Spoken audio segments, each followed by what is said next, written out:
Do you or something that you truly, relentlessly desire, despite your state of life? Is something else that you'll go completely to the end of the world to get? Lucky for you, there's a way to achieve what you're looking for. You won't need to go to the end of the world to get it, but you'll need to go somewhere, and the place may be too out of reach for some. It's not far away, closer than one may believe, but there are no requirements that some individuals may not meet. First, whatever it is that you seek, know that you must seriously desire what you want. In your eyes, it should be something you need. If you begin the journey with the correct state in the mind, you'll surely fail, as it will be near impossible to turn back once the journey starts. The second requirement is that you'll need a vehicle of sorts. Most use a car as it's the most comfortable choice. There have been a select few that have used small motorised vehicle, such as an ATV or motorcycle, but this has proven to be quite difficult, as conditions of the journey can prove to be too bothersome. Do not use a vehicle too large and noticeable, as you'll need some of the cover of night to be most safe. Also, while any sort of car will do, you may not want to choose the most expensive or cherished vehicle. You can take your slick black new Mercedes for the drive if you like, but don't expect to come out in a pristine state. Make sure your vehicle is completely fueled before beginning the drive. The first task to accomplish is to locate the road. It does not have a name. It's not on the map, and technically it doesn't even exist. It will only show up if you're looking for it at the right time, and you will only spot it if you know what to look for. Finally, you must be alone during the journey. Didn't think you'd be able to go with the group, did you? It must be night when you begin. Choose the time of night where you believe the roads are least populated. Drive to any area that is just a stretch of road surrounded by woods. Here's where you want to start paying close attention. If you're looking for the road, it will turn up eventually, but you need to search for the road's hint in order to pull down the right one. Once you're close, you'll see or feel its signs, but what the signs will be will depend on what it is you desire.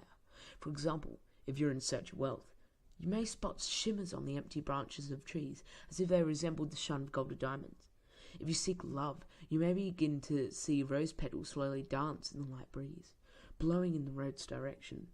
If you seek revenge, you may grow an ever feeling of heat or anger in your body as you approach. Just know what it is you really want, and you'll have no problem finding a turn. Once you're sure you found the revealed road, take a deep breath and turn down onto it.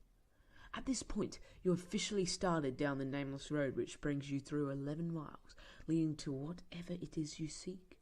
Each mile will test your desire and will expose if you really do want what you're searching for. Before you go any further, stop the car, be wary of a few advisements. Do not turn on radio during the drive. Do not use a phone during the drive, or reception will be cut off anyway. Do not open the windows during the drive. Make sure they are closed before you continue. If you are riding a vehicle without windows or a top, then prepare for the worst, as the odds are heavily against you. Do not attempt to leave your vehicle at any time. You'll never want to exceed 30 miles per hour unless you're desperate to make it through a section of the road. Most importantly, as with any drive, buckle up. Feel free to prepare and make sure you're ready. Once the road has been entered, time has stopped, so you don't need to worry about losing the night. Though you may not notice, you're not actually in your own world anymore. Take one last moment to realize that once the first mile is over, there is no turning back. If you ponder turning back at all, know that you shouldn't even be on the journey in the first place. Once all is done, continue on the road. On the first mile, you won't see much change. The road passes through mostly woods, with a few miles being an exception. The air will turn a bit colder, which you should turn on your heating system if the vehicle has one. You won't want to take your eyes off the road later. Take some time to calm any uneasiness by admiring some of the night sky.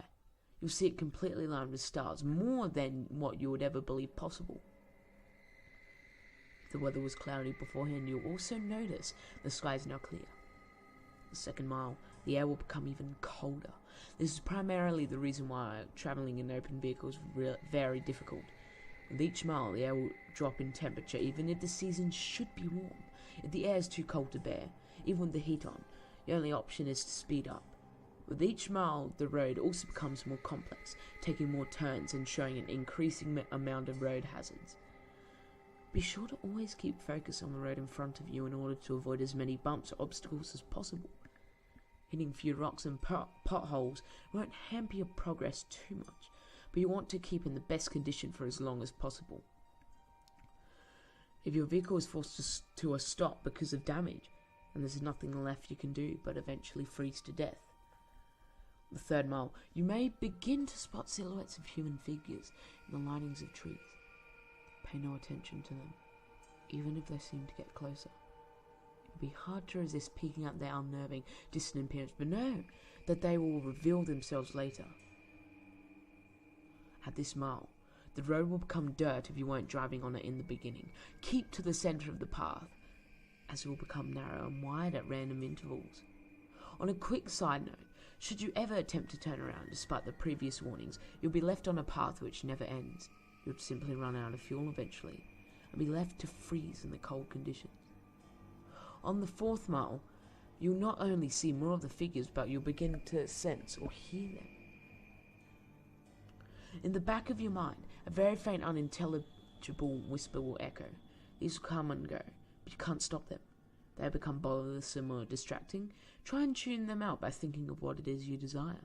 Attempting to listen and determine what the voices are saying will only attract them to you, and you want to be as far away from them as you can. They'll be closer later, so there's no use bringing them near to you this early. On the fifth mile, you will come to a clearing. The lining of trees to your left will disappear to reveal a lake with no end, with a beaming great moon over the water. The illumination from the moon will be so spectacular that the vehicle's headlights will no longer be required. Restrain yourself from gazing at her. If you look at its light for even more than a few seconds, the road in front of you will end, throwing your vehicle into the water, in which you'll freeze in mere minutes. The voices will be gone for this mile, but don't rejoice yet. They'll be back. On the sixth mile, take into account that you're more than halfway done. Despite the progress, you may lose hope here. The stars will have disappeared at this point, leaving the sky an empty, black abyss. The clearing will have ended, leading you back into the woods. The only light you'll have will be provided by your vehicle's headlights, but they will flicker from time to time, even if you're sure they are in perfect working order.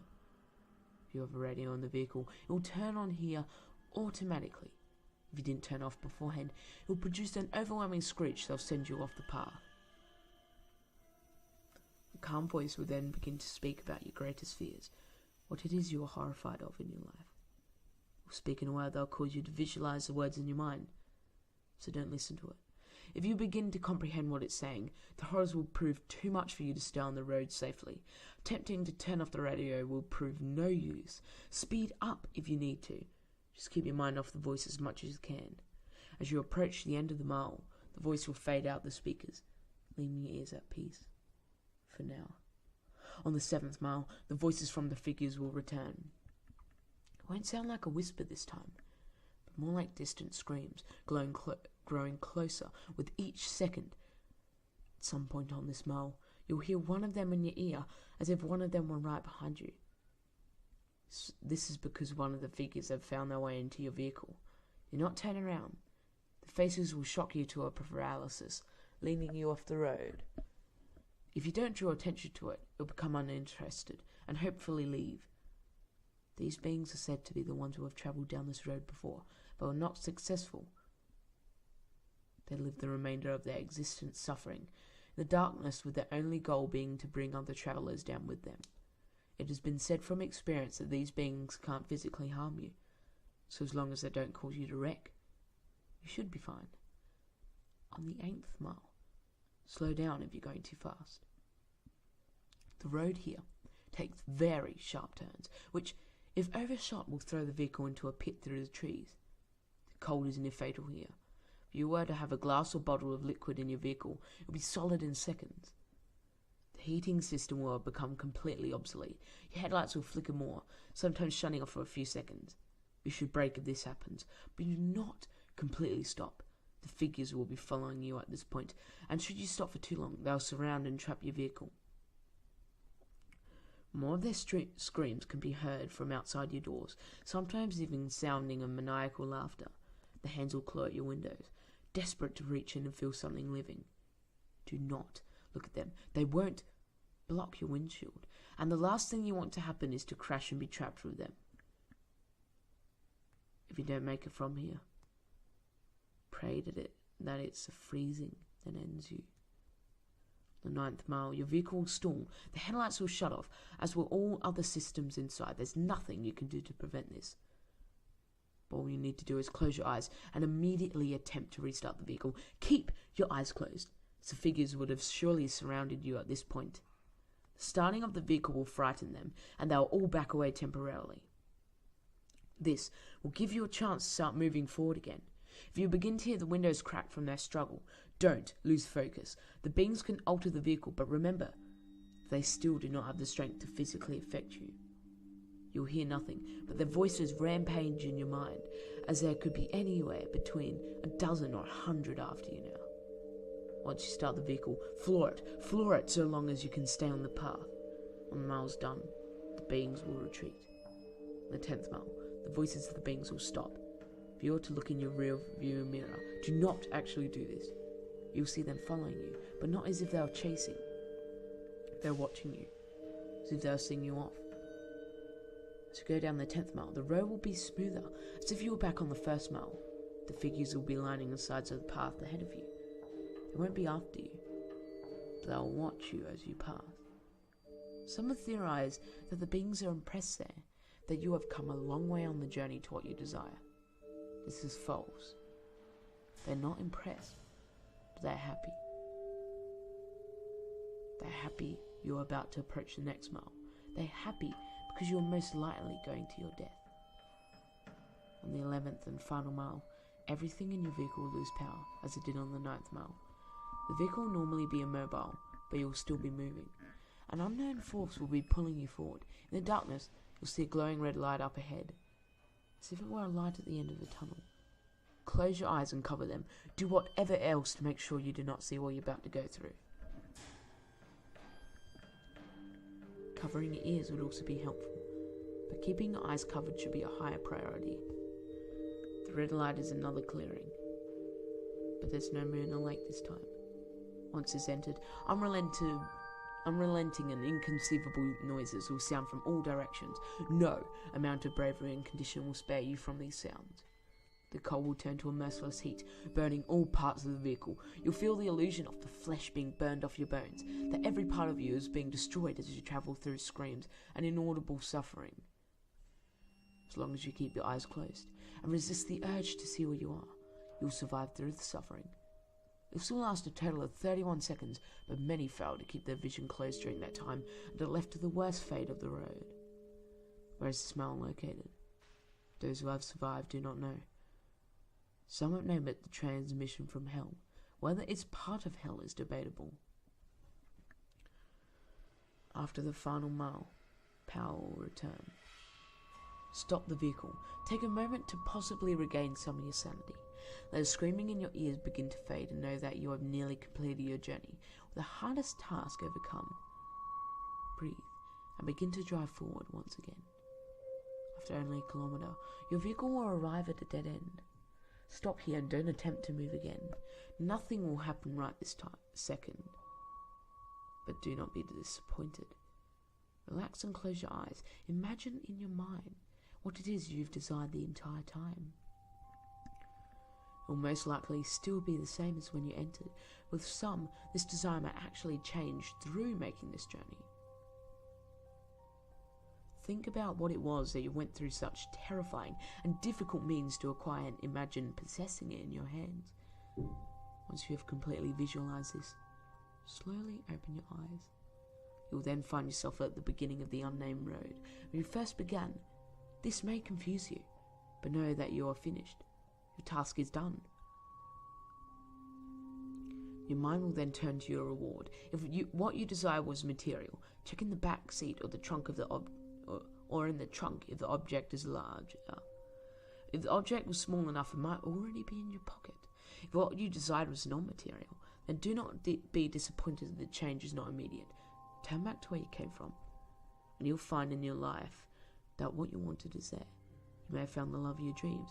You may have gained unnatural, unimaginable power. You may have put your most hated enemy to the most satisfying revenge possible. You will have no doubt gained what you deserve. So now that the task is done, what's the catch?